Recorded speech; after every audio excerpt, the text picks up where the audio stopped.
Hello, everyone. Portland here from Portland Metro Records. And on today's show, I have Skyler Ray. Hey, thanks for inviting me on, man.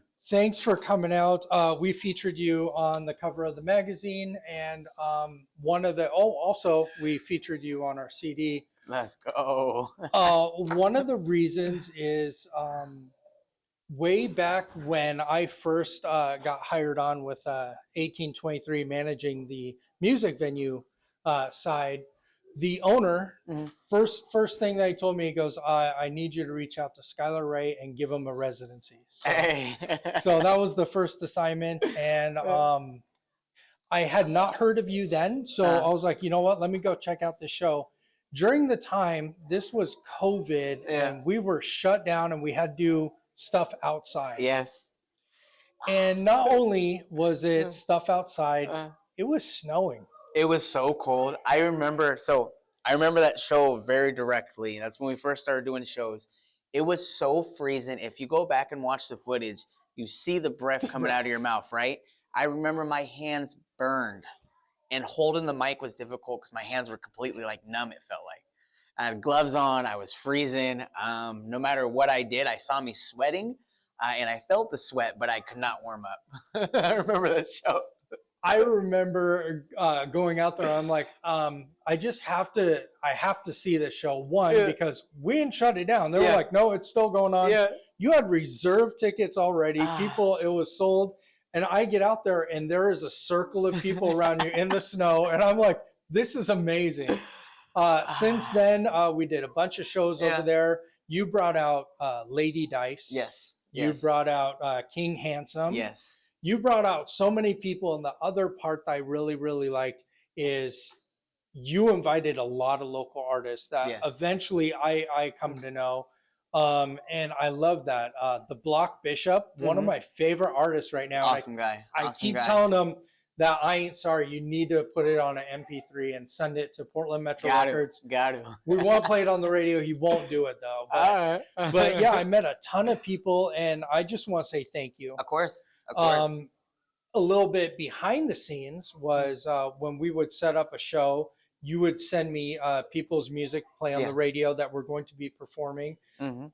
You also handled everything. Yeah. This was a little bit different. I'm used to having an artist and setting up time and setting up door and setting up everything. You were just like, can you have your people here? And we got the rest. Yeah. Yeah. As much as I love that, it was really uncomfortable because I was like, if he drops the ball, it's going to be on me. But you totally had it. Thank you. 100%. Even to the point where I would get there 2 hours early. My job really doing a show, filling the wells with ice, making sure the bathrooms were clean. We had a line of people.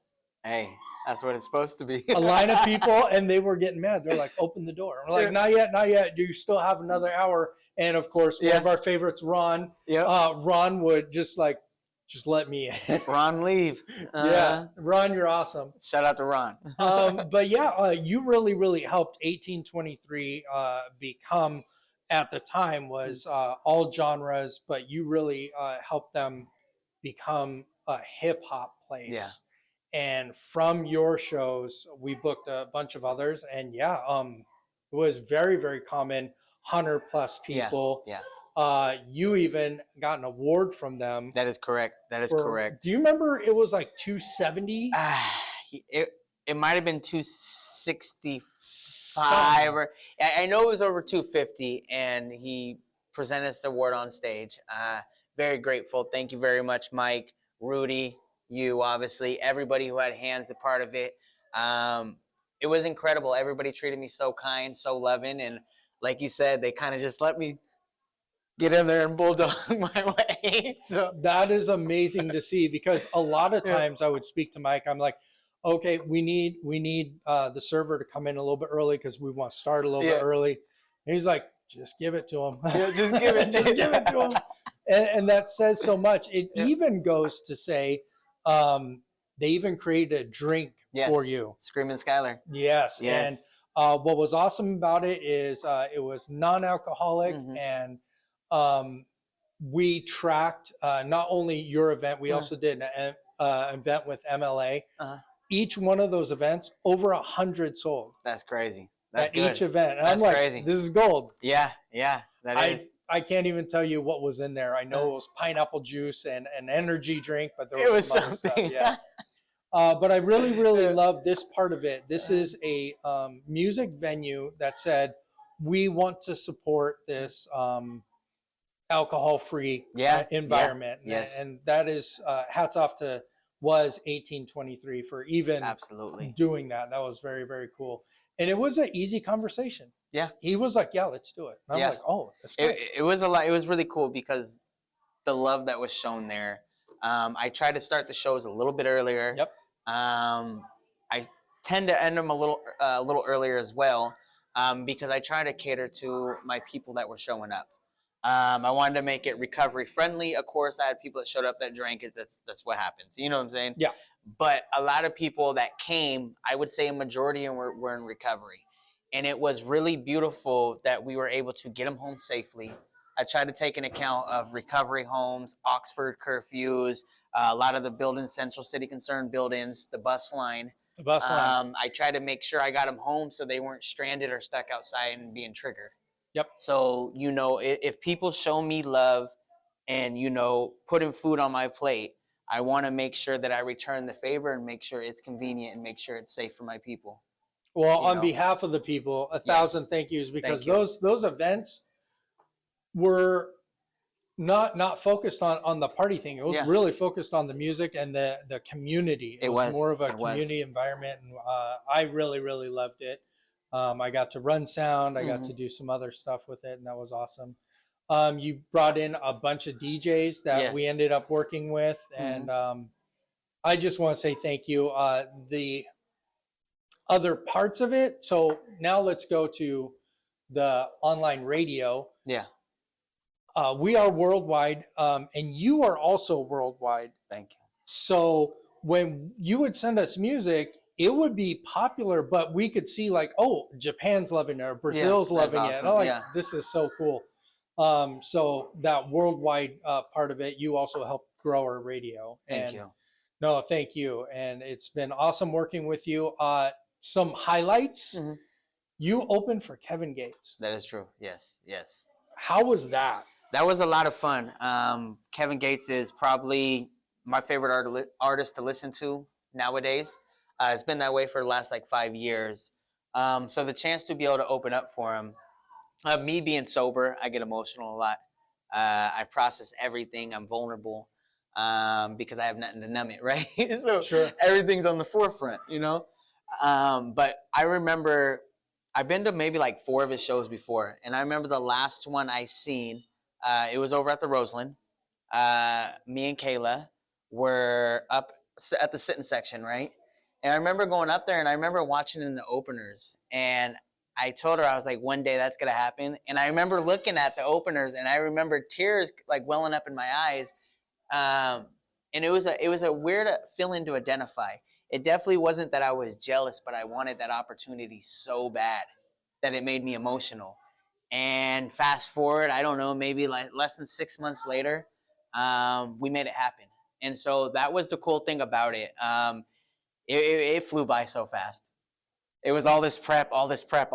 You show up to the arena, you got your own little private back section, and it was over. Yeah, right. It was over. It was a little scary, to be honest. First time doing a crowd that size. Yep. I'm always an anxious performer. I deal with a lot of confidence issues. There's a lot of times where the whole time I'm so nervous, even at local shows, regular shows, my stomach gets twisted up. I'm trying to think, I'm trying to process. Like you said, I'm meeting people at the doors, I'm inviting them in, I'm talking the whole time, I'm trying to sell merch, trying to make sure the flow of the show is smooth. But it's really hard for me because a lot of times I'm trying to concentrate and remember my lyrics, right? And I get so scared because I can't even remember one line from any of the songs on any of my sets. But as soon as that music drops, it works out most of the time. So with the Kevin Gates thing, right? Sound check was nervous. And then we went up. I remember going up on stage, and the nervousness started to die down, which normally never happens beforehand. It was like this was supposed to be, right? And I was like, trying to remember a song, and I was like, I'm just gonna rock with it. And so as soon as the music hit, everything went great.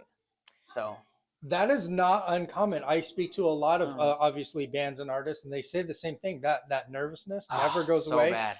If you can embrace it and love it, that's awesome. But Yeah. if you don't like it, that's terrible. Yeah, yeah. You just gotta roll with it. You gotta understand that it's an adrenaline rush. To me, it's a high, hmm right?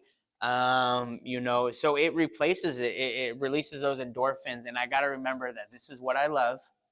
I gotta remember that I put in the work, and what I do behind closed doors will always come to the light. I just gotta trust myself. Yep. And also remember, for any artist out there that deals with this, the best thing I deal with it is if you mess up and you forget your lyrics, right, or half a line, and you're watching or you're going, it seems like time freezes. You're You're sure. analyzing everybody like, oh, they think I suck. This is going bad.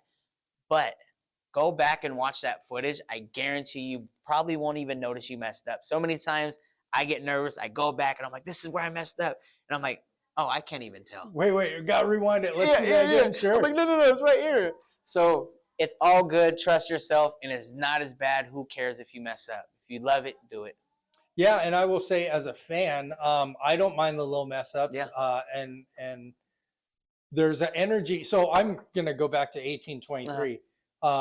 We'd run sound.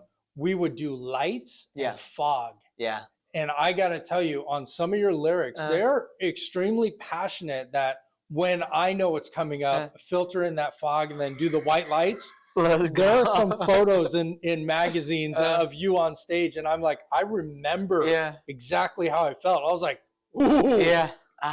And of course, the crowd loves you. A majority of them are in recovery, and I'm gonna say you give a lot of inspiration to where, if you are going through that, and you're like, how do I keep busy? What do I do? Focus on the music as a fan or even as a lyricist to just keep that mind busy. Yeah. I would say honestly, what I tell people is getting clean and sober is a start, right? A lot of people fall back into their daily routine. They get clean and sober. They get that job because everybody has to have a job to pay the bills, right? They get that job. They settle for it. They feel like they're stuck. They're dealing with relationship issues, having trouble, balancing the responsibilities of maybe kids, bills, things like that. And so it gets scary. And then they kind of just say, screw it, right? So with that, what I would tell people is if you're getting clean and sober, figure out who you are, right? Figure out what you love. Go back to, some of us been using for so long that we have to rewind the tape back to our childhood. What did we like to do? Did we like to collect rocks? Did we like to go adventuring? Did we like to go bowling? Do we like to play sports? And that's what I kind of did. I got clean and sober to live my dreams. So if you're going to do that, why not give it your best? You being clean and sober is going to give you the best advantage at life. And so don't be afraid. Go after those dreams. If your dreams don't scare you, they might not be big enough. I constantly afraid. I'm constantly crying.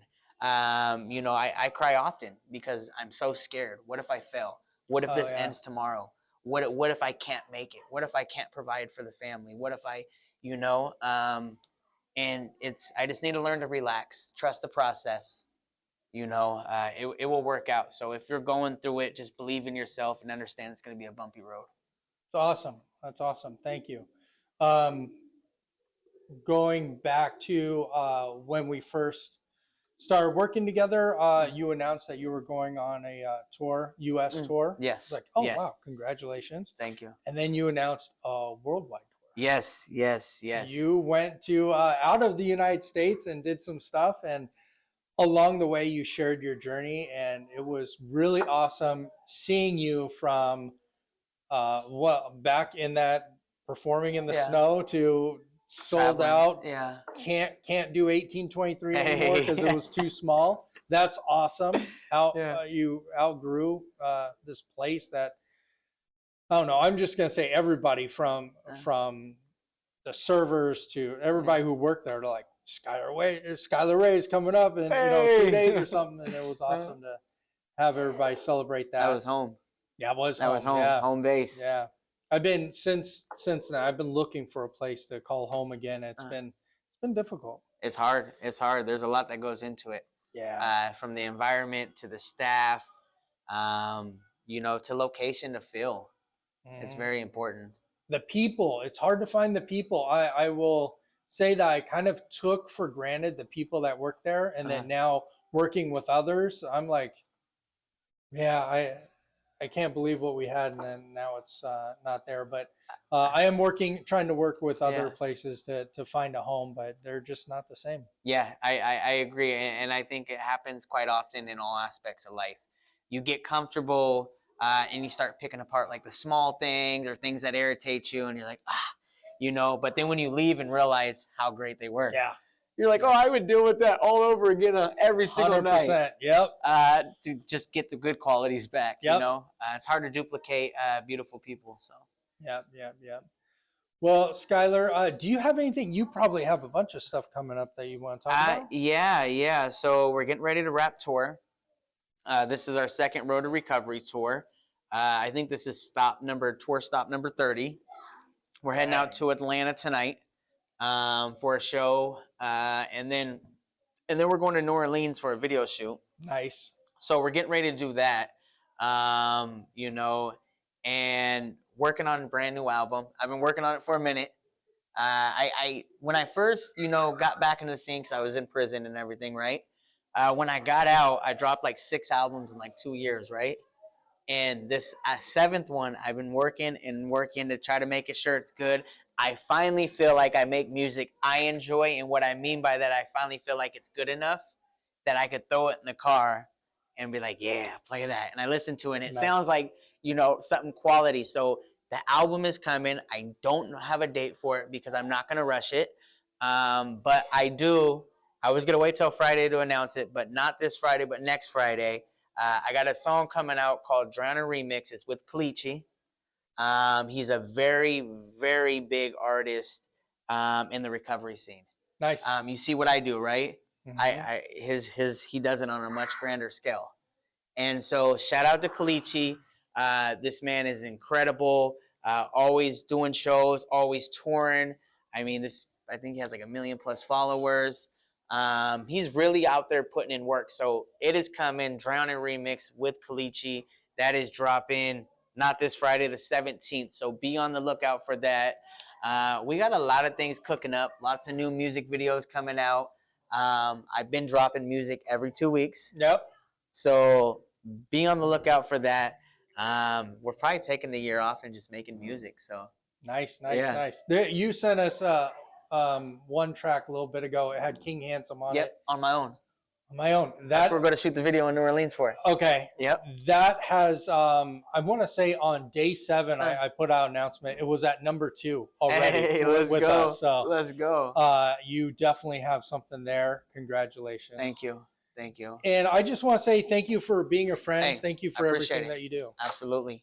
Awesome, guys. Skyler Ray. PMR. Let's get it. Yes.